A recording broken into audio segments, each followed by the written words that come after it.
Rich don't work for money. I create assets. We don't save money. And your house is not an asset. So the average poor person, went to college like my dad, PhDs. Go to school, get a job, work hard, save money, get out of debt, and you buy a house because your house is your biggest asset. That is the dark side of the coin, but it's the light side for the idiots. They're doing what they think is smart. And the guys on my side, like Trump's side, going, I wouldn't do that. But you can't tell them that because they got this stupid piece of paper. It says, you're smart.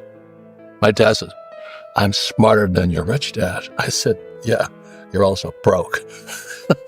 So this is a radical thing for people to hear that haven't read your book. The idea that your home is an asset. I mean, I think this is the largest asset on most people's personal portfolio, personal balance sheet. Their home. Is their home, right? So but how is your home not an asset? Because you have to understand cash flow. Two most important words. If you read financials, that's what your banker wants to see. Your banker wants to see your financial, not your GPA, not your report card, not your college degree. They want to see assets, liabilities, and cash flow. So there's three basic parts to a financial statement: income statement, balance sheet, statement of cash flow. You can teach a monkey that, but our schools don't teach that. Well, again, it's financial literacy. It's simply the definition.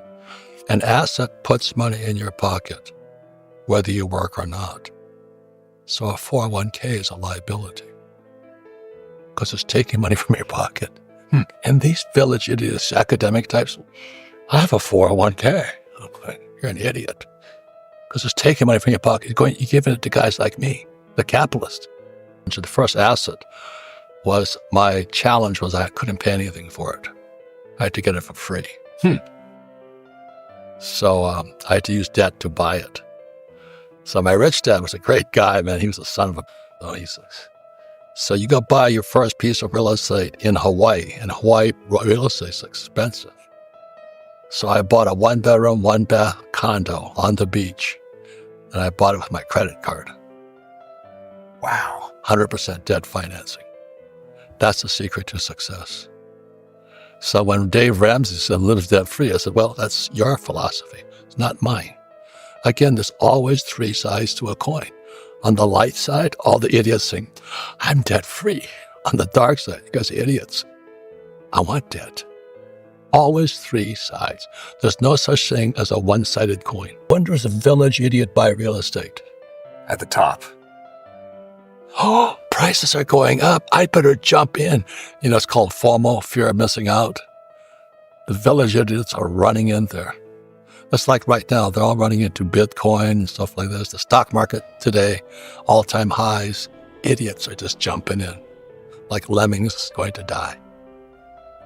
So talk about the emotional control that people need to have to be able to do this kind of thing. Very good question. The human body is made up of 4 different types. You have the mind, you have the body. So there's mental intelligence, physical intelligence, there's spiritual intelligence, and emotional intelligence, EQ. And the average person has no EQ, very low spiritual intelligence. The reason I know that is I was a Marine, went to Vietnam twice, is being mentally intelligent, physically, spiritually, emotionally. When you see your friends dying, it's really, really imperative you remain stoic, calm, and you keep killing the other guy. That's what we do. Yeah, that's hard stuff. Most people don't know what that's about. No. And then when I came back from Vietnam the second time in 1972, I got hit by a rotten egg and spit on by all these hippies from Woodstock, And today I see them around. I see them in politics today. Nancy Pelosi, Chuck Schumer. They're all those hippies out there spitting on me. I'm only kidding. I don't think you're kidding. No. I think that's not a... No, I see. I'm boomer. My question I ask a lot of guys my age is, and what did you do during Vietnam?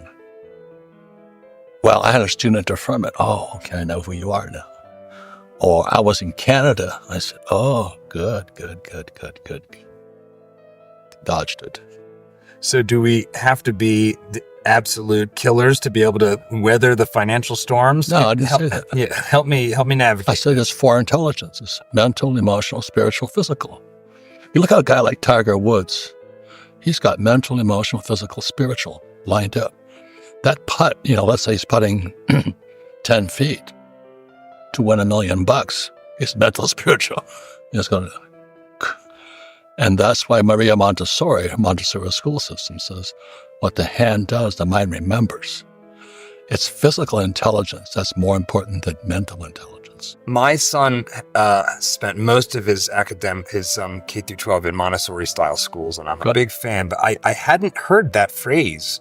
That's a really powerful phrase. What the hand does, the mind remembers. I feel like so much of our education system is purely abstract and not physical. It's the exact opposite. It's emotional. They punish you for making mistakes. How stupid is that? So you have so many people that say, but what if I make a mistake? I said, you'll get smarter. A baby doesn't learn to walk unless it falls down. But let's say the baby stands up, falls down, teacher goes, you stupid kid, you can't walk. They'll never walk.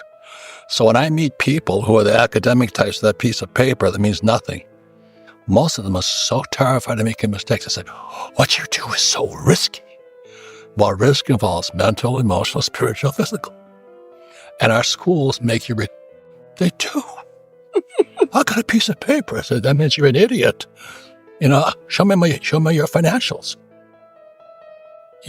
My license plate on my car, I have a V12 Bentley. I do have an EV also. But the V12 says 1.9 GPA. I go down the streets. There is, Fathers are not carrying the load today. I meet so many young women today who say, I can't find a man. They're TikTok dancers now.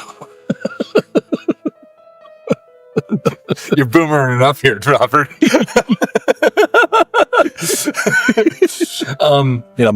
Marines have an attitude problem. So then I'm in Sunday school and flunking out of Sunday school too. I'm sitting like this and the teacher says, why were the 3 wise men wise? I raised my hand and said, she goes, why? Because they were rich.